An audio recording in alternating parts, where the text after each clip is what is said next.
Voici le futur parc des expositions de Port-Bouët. Un projet innovant qui, à terme, devrait attirer en Côte d'Ivoire les plus importants rendez-vous économiques du continent.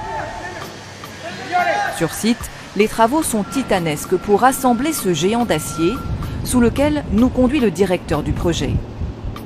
Nous sommes au cœur du futur parc des expositions d'Abidjan. Nous sommes dans le bâtiment phare, bâtiment emblématique, le Convention Center, le centre des conventions. C'est un bâtiment, comme vous pouvez le constater, qui va faire 100 mètres par 100 mètres, sans un poteau, avec une structure autoportante complète, qui pourra accueillir près de 10 000 personnes, dont 5 000 places assises. Mais avant d'en arriver là, il reste beaucoup de travail. Ce matin-là, cette grue va devoir soulever ce bloc d'acier lourd de plusieurs dizaines de tonnes pour le poser en haut du dôme. La manœuvre est délicate, car il faut s'assurer que la pièce reste parfaitement inclinée pour s'assembler au reste de la structure. Et parfois, il faut recommencer toute la manœuvre. On s'est rendu compte lors du levage que la charpente était bien inclinée correctement dans cette direction, et dans cette direction, non. Donc ce qu'on fait dans ce cas-là, c'est qu'on repose la charge, on ajuste les élingues, c'est une histoire d'une vingtaine de minutes, et ensuite on recommence jusqu'à ce qu'on soit dans la position exacte finale.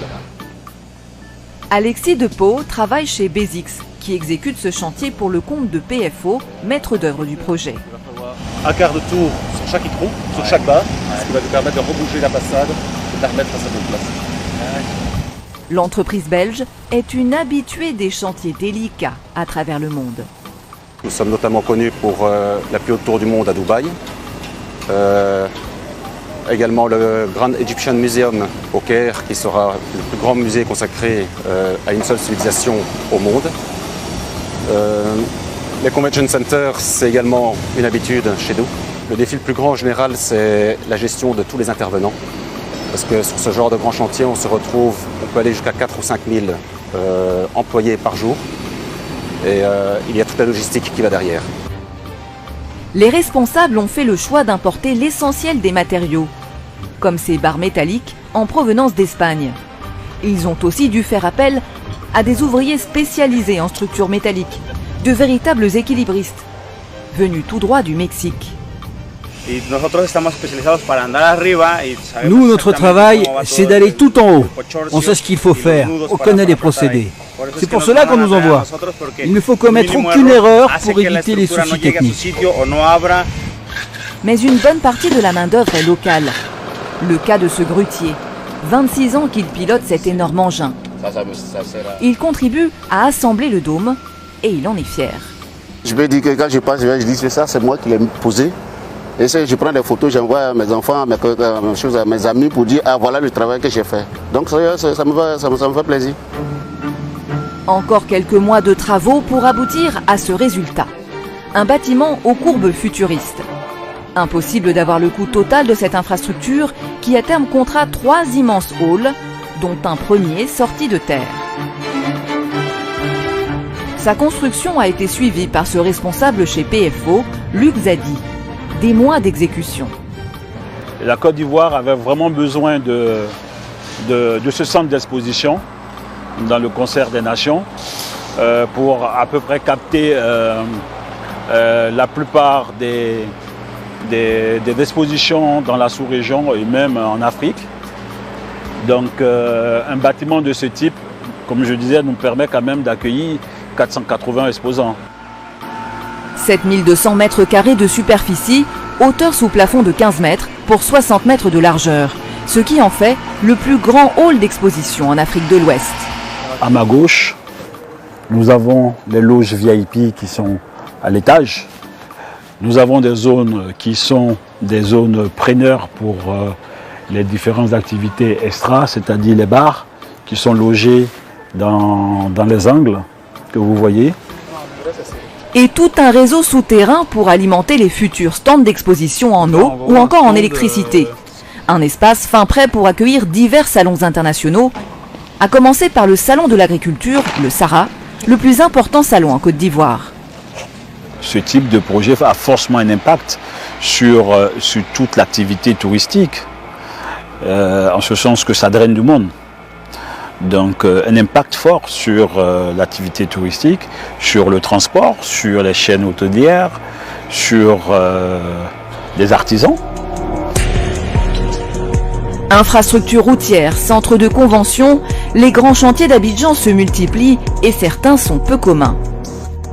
Vue du ciel, 90 hectares de terrain vague. Mais ne vous fiez pas aux apparences, car sous la couche de terre se dissimulent des tonnes de déchets ménagers. Il y a quelques mois encore, ce site d'Akwedo ressemblait à ça.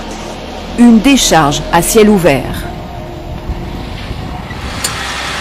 Aujourd'hui rasé en surface, il fait l'objet d'un ambitieux projet d'aménagement de parc urbain.